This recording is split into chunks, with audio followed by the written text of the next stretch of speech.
Hey, I'm Nancy Cavey, National ERISA and Individual Disability Attorney, and I want to welcome you to Winning Isn't Easy. Before we get started, I've got to give you a legal disclaimer. This podcast isn't legal advice, but nothing is going to prevent me from giving you an easy to understand overview of the disability insurance world, the games that disability carriers play, and what you need to know to get the disability benefits you deserve. So off we go. Are you a physician with a disability plan, policy, or claim? This episode is for you. We'll be covering what physicians need to know about their disability insurance coverage. And even if you aren't a physician, I think there are things that you can learn from this episode. I'm going to be talking about three topics. First, what every physician needs to know about long-term disability insurance and the three ways to purchase a disability insurance policy or plan. Two, what every physician needs to do in terms of making time to look at their disability insurance policy before it's too late. And three, the 7 most important terms in every disability insurance policy or plan that a physician must know. Let's take a break before we get started.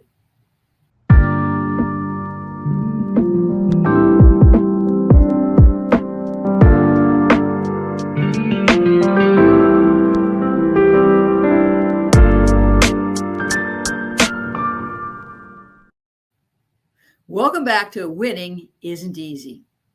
The 7 most important terms in every disability insurance policy or plan that a physician must know.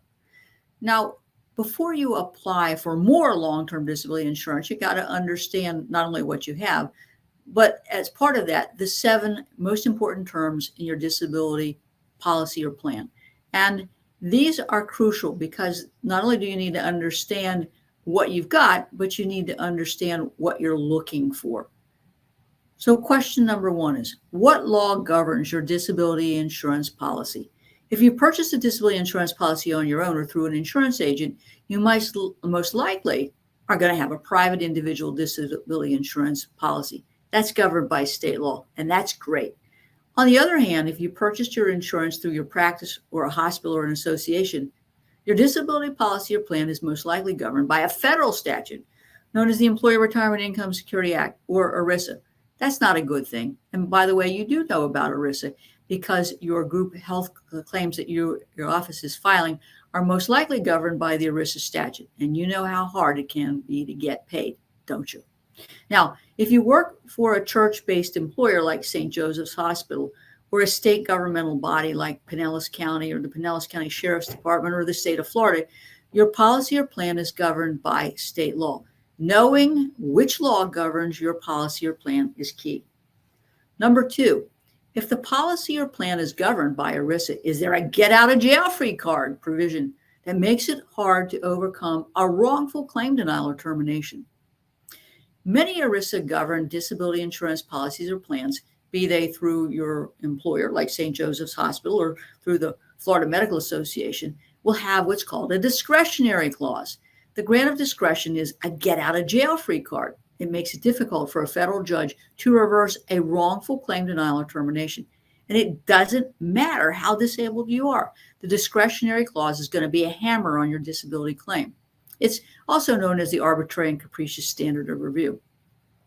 And what it requires you to do is to prove that the decision was wrong, to prove that the decision was unreasonable, and to prove that the decision was tainted generally by bias or conflict.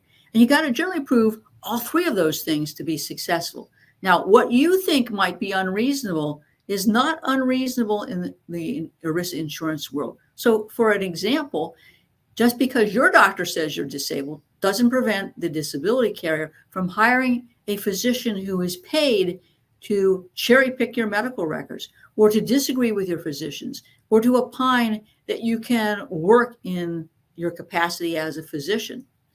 I know that sounds crazy, but that's the game, and you need to understand the game and whether you've got a discretionary clause in your policy. Now, you won't find that, by the way, in a state law claim arising out of an individual disability insurance policy. There aren't discretionary clauses in individual disability policies, which in part is why they're more expensive. Number 3, what's the definition of disability? Disability policies or plans will generally pay benefits if you are unable to perform the material and substantial duties of your occupation. And in some instances, that will only be for 2 years. And the issue in that period of time is going to be, what's your occupation at the time you became disabled? What are the material and substantial duties of your occupation? And you have the burden of proving that you can't do those duties. Now, the fourth important term is the definition of occupation. Now, there are multiple definitions of occupation, so you got to go get your policy and read it. Your occupation can be defined as the occupation that you were performing for your employer at the time you became disabled. Your occupation is performed in the local economy. Your occupation is performed in the national economy, or your occupation is described in the Dictionary of Occupational Title, or your occupation as defined by your board certifications. It's crazy, isn't it? All these different definitions of disability. But the starting point to proving your disability is to understand the policy definition of your occupation. Now, you're going to be required to produce your financial records and your billing so the disability carrier can do a forensic analysis of your practice and what you spend your time doing. Don't whine about it. It's just the way it is. And that may mean that you have to pay an accountant to transform your quarterly books into monthly books. You've got to pay the price. And that's important because if you've got a residual disability policy that pays you monthly for a loss of a certain percentage of the income, part of the fight's going to be about what's called your before monthly income. And the next fight is going to be on a monthly basis about whether or not you lost the requisite amount of income as defined by the policy to entitle you to your benefits. Now, the fifth term are policy or plan limitations. Policies or plans, particularly ERISA plans and policies or plans through associations, can have limits on benefits for medical nervous conditions, self-reported conditions, subjective medical conditions, and substance abuse. Benefits can be limited to just 2 years if your disabling medical condition falls under any of these policy or plan provisions. And it doesn't matter how disabled you might be. Benefits will be limited to just 2 years. Now, on the flip side of that, number 6, are policy or plan exclusions. It's not unusual for policies or plans to exclude coverage for self-inflicted injuries or injuries related to crime or war. But you also may have a policy or plan that limits your coverage for pre-existing medical conditions. For example, there might be, particularly in the case of an individual disability policy, a rider that excludes coverage for a pre-existing herniated disc. And if you become disabled as a result of that pre-existing herniated disc, the plan or policy can legally deny you your disability benefits. So we see these pre-existing condition clauses or riders in both individual disability policies and in ERISA policies. Number 7 are filing and appeal deadlines. Deadlines matter. Commonly, most ERISA disability policies require that you file an appeal of a denied or terminated claim within 180 days of the denial or termination. And if you don't timely file this appeal, you can be barred or prevented from filing a lawsuit in federal court on the basis that you haven't exhausted your administrative remedies. Now, if your claim is denied and you file an appeal, there are also time limits on the period of time in which you can file a lawsuit. And again, they can be found in the policy or plan, or they can be subject to applicable state law. Making a mistake about filing and appeal deadlines can really result in disaster, regardless of how disabled you might be.